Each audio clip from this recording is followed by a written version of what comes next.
ಜೇನುತುಪ್ಪದ ಜೊತೆ 2 ಲವಂಗವನ್ನು ಈ ರೀತಿ ಸೇವಿಸಿ. ಒಣಕೆಮ್ಮು ತಕ್ಷಣ ಮಾಯವಾಗುವುದು. ಬದಲಾಗುತ್ತಿರುವ ಹವಾಮಾನದಲ್ಲಿ ಕಿರಿಯರಿಂದ ಹಿರಿಯರವರೆಗೆ ಕೆಮ್ಮು ಸಾಮಾನ್ಯ ಸಮಸ್ಯೆಯಾಗಿದೆ. ಅದರಲ್ಲೂ ಒಣಕೆಮ್ಮು ಒಮ್ಮೆ ಆರಂಭವಾದರೆ ಬಹಳ ದಿನಗಳವರೆಗೆ ಕಾಡುತ್ತದೆ. ಹವಾಮಾನ ಬದಲಾದ ಪರಿಣಾಮ ನೇರವಾಗಿ ನಮ್ಮ ಆರೋಗ್ಯದ ಮೇಲೆ ಬೀರುತ್ತದೆ. ಹವಾಮಾನ ಬದಲಾವಣೆಯೊಂದಿಗೆ ಆರೋಗ್ಯ ಸಂಬಂಧಿಸಿದ ಸಮಸ್ಯೆಗಳು ಹೆಚ್ಚಾಗುತ್ತವೆ. ವೈರಲ್ ಸೋಂಕಿನಿಂದ ಉಂಟಾಗುವ ಒಣಕೆಮ್ಮು 8 ವಾರಗಳವರೆಗೆ ಇರುತ್ತದೆ.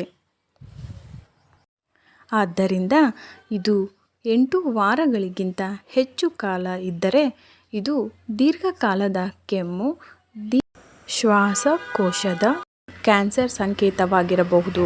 ಇನ್ನು ಒಣಕೆಮ್ಮು ಸಾಮಾನ್ಯವಾಗಿ ರಾತ್ರಿ ವೇಳೆ ಹೆಚ್ಚು ತೊಂದರೆಯನ್ನು ಕೊಡುತ್ತದೆ. ಒಣಕೆಮ್ಮಿನ ಸಿರಪ್ಗಳು ಯಾವಾಗಲೂ ಪರಿಣಾಮಕಾರಿಯಾಗಿರುವುದಿಲ್ಲ.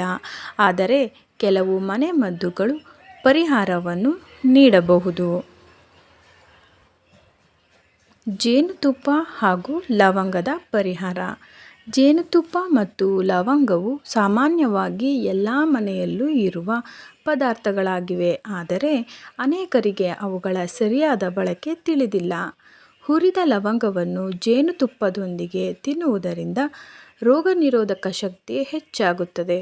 ಇದು ಸೋಂಕುಗಳನ್ನು ತಡೆಯಲು ಸಹಾಯಕವಾಗುತ್ತದೆ. ಶೀತ ಮತ್ತು ಕೆಮ್ಮು ಇದರಿಂದ ತ್ವರಿತವಾಗಿ ಗುಣವಾಗುತ್ತದೆ ಎಂದು ಹೇಳಲಾಗುತ್ತದೆ. ಆದ್ದರಿಂದ ಹವಾಮಾನ ಬದಲಾವಣೆಯ ನಂತರ ಕಫ ಅಥವಾ ಒಣಕೆಮ್ಮು ಇದ್ದರೆ ಲವಂಗವನ್ನು ಹುರಿದು ಮತ್ತು ಜೇನುತುಪ್ಪದೊಂದಿಗೆ ಅಗೆಯುವುದು ಉತ್ತಮ ಪರಿಹಾರವನ್ನು ನೀಡುತ್ತದೆ. ಕೆಮ್ಮಿಗೆ ಇತರ ಮನೆಮದ್ದುಗಳು. ಬೆಚ್ಚಗಿನ ನೀರು. ಬೆಚ್ಚಗಿನ ನೀರನ್ನು ಕುಡಿಯುವುದು ನೋಯುತ್ತಿರುವ ಗಂಟಲು ಮತ್ತು ಕೆಮ್ಮಿನಿಂದ ಪರಿಹಾರವನ್ನು ಒದಗಿಸಲು ಸಹಾಯ ಮಾಡುತ್ತದೆ. ನೀರಿನ ಹೊರತಾಗಿ ನೀವು ಬಿಸಿ ಚಹಾ ಅಥವಾ ಬಿಸಿ ಸೂಪ್ ಕುಡಿಯಬಹುದು. ಉಪ್ಪು ನೀರು. ಉಪ್ಪು ಸಹಿತ ನೀರನ್ನು ಕುಡಿಯುವುದರಿಂದ ಗಂಟಲು ನೋವು ಮತ್ತು ಕೆಮ್ಮಿನಿಂದ ಪರಿಹಾರ ದೊರೆಯುತ್ತದೆ. 1 ಲೋಟ ಬೆಚ್ಚಗಿನ ನೀರಿನಲ್ಲಿ 1 ಸಣ್ಣ ಚಮಚ ಉಪ್ಪನ್ನು ಬೆರೆಸಿ ಚೆನ್ನಾಗಿ ಬೆರೆಸಿ ನಿಧಾನವಾಗಿ ಕುಡಿಯಿರಿ. ಮುಂದಿನ ಮದ್ದು ಬೆಳ್ಳುಳ್ಳಿ. ಬೆಳ್ಳುಳ್ಳಿಯಲ್ಲಿ ಆಂಟಿ ವೈರಲ್ ಮತ್ತು ಆಂಟಿ ಬ್ಯಾಕ್ಟೀರಿಯಾ ಗುಣಗಳಿವೆ.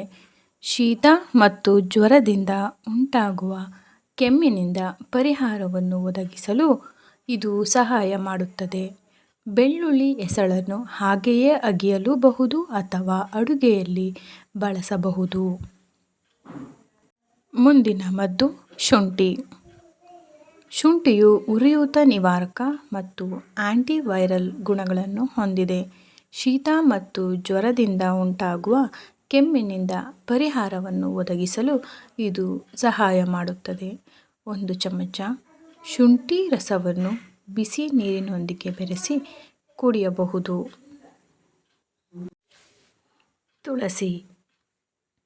ತುಳಸಿ ಎಲೆಗಳಲ್ಲಿ ನಿಮ್ಮ ದೇಹದ ರೋಗನಿರೋಧಕ ಶಕ್ತಿಯನ್ನು ಹೆಚ್ಚು ಮಾಡಿ ನಿಮ್ಮ ಆರೋಗ್ಯದಲ್ಲಿ ಉಂಟಾಗುವ ಸೋಂಕನ್ನು ನಿವಾರಣೆ ಮಾಡುವ ಅದ್ಭುತ ಗುಣವಿದೆ.